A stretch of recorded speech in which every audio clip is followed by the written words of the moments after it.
Hey guys, it's Krizia.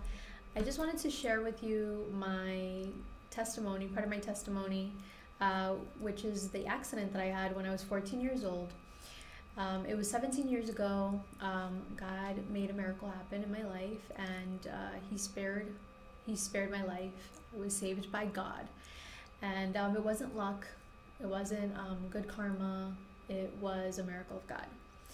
And I was 14 years old. I was a freshman in high school, and I was dropped off at an intersection by the late bus, and I was struck by a box truck. That's all I remember. Wanting to cross the street, and then I woke up in the hospital. But what happened was I broke my neck. My C2, which is C1 and C2 in your spinal cord, are among the most dangerous spinal cord injuries because they often lead to death. And so I broke my neck, I broke my cheekbone, I broke multiple places in my jaw. I had a contusion in my lung, which is like bruising and bleeding. And I broke multiple ribs. I have scars here. You can't really tell because I have makeup on, but I have a scar here on my hand, on my foot, and that's fine. It makes me happy to just remind me that I'm here for a reason. You know what I mean? Everyone's here for a reason, but those scars just remind me of this accident and how God showed me that we're all here for a reason. So yeah, I was hit by the truck, and I was taken to my local hospital, and my local hospital didn't have the equipment to take care of me. I had to be taken to a more specialized hospital that had the equipment to take care of me via helicopter.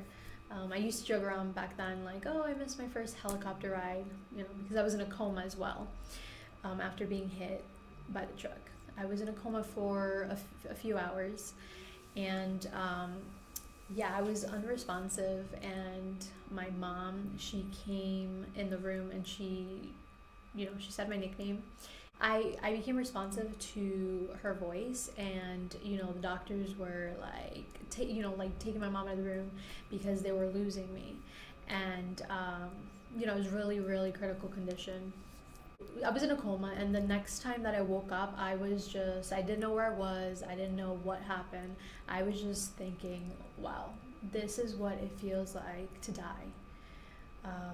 I just felt like I was dying. I wasn't in any pain. I wasn't afraid, but I just felt like I was dying. And I was even saying bye to my family. Like my mom, my dad, my siblings were there, and I was just like saying bye to them. I wasn't able to talk at this point because I had a breathing tube, so it was like uncomfortable to talk. And so when I was feeling like I was dying, I wasn't thinking about anything material. I was just thinking like, wow, this is so sad to leave the people that you love behind. I couldn't do anything by myself. My mom helped me. She did everything for me pretty much. And I ate liquid food.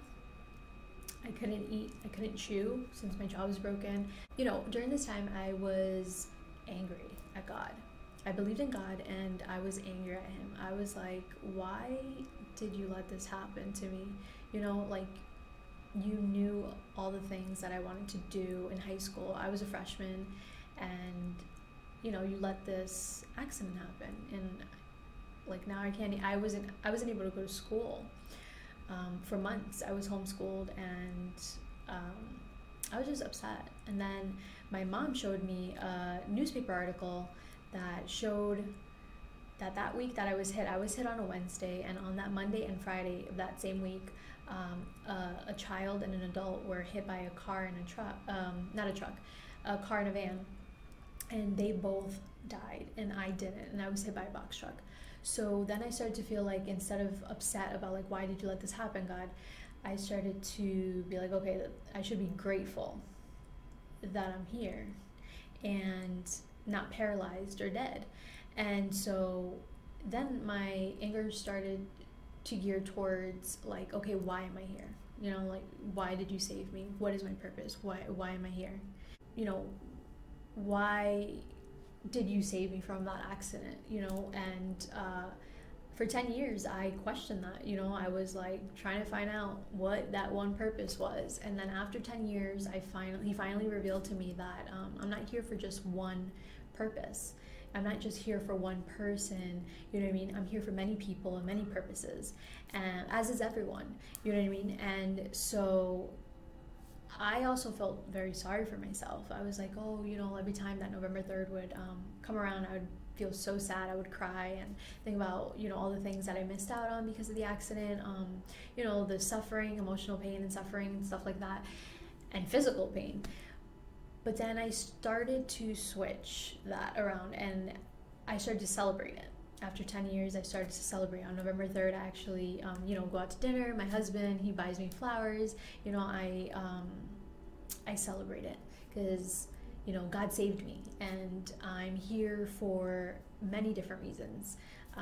You know, everybody that you meet, everybody that you speak to, you encounter, even if you don't speak to them, even if you just a smile, you have impacted that other person's life, and they have impacted yours. So I'm happy if I can do, you know, I'm happy if I can impact anyone that I meet in a positive way.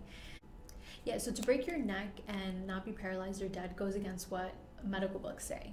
It goes against what science would explain happened to me, you know what I mean? If you break your neck, you're either paralyzed or dead. I'm neither one, so like what happened, you know what I mean? I walk around today not looking like anything that traumatic ever happened to me. But like I said before, it's not, you know, good luck. It's not good karma. It's a miracle of God. It's Jesus. And so, you know, I still have aches and pains today, which, you know, just like I said, reminds me, like my scars, that this happened to me, and you know, I'm here for a reason. I'm here to, you know, God, I'm not here by accident. God thought about you. God thought about me, and He put us here to glorify Him, to impact others, to love others, to help others, and to know Him better. Yeah, so everyone is here for a reason. You know, if you don't believe in miracles, well, believe, because I'm a living miracle. And, you know, I didn't do anything special for God to save me, but to God, everyone is special. So just know that when it's not your time to go, it's not your time to go. And, you know, be grateful, because you're not a mistake, and, you know, you're here for a reason. Your life is important. And the last point I just want to say is just thank God for life, because that itself is a blessing. God bless you guys. Thank you for listening. Don't forget to like and subscribe, and I'll see you in my next video. God bless you.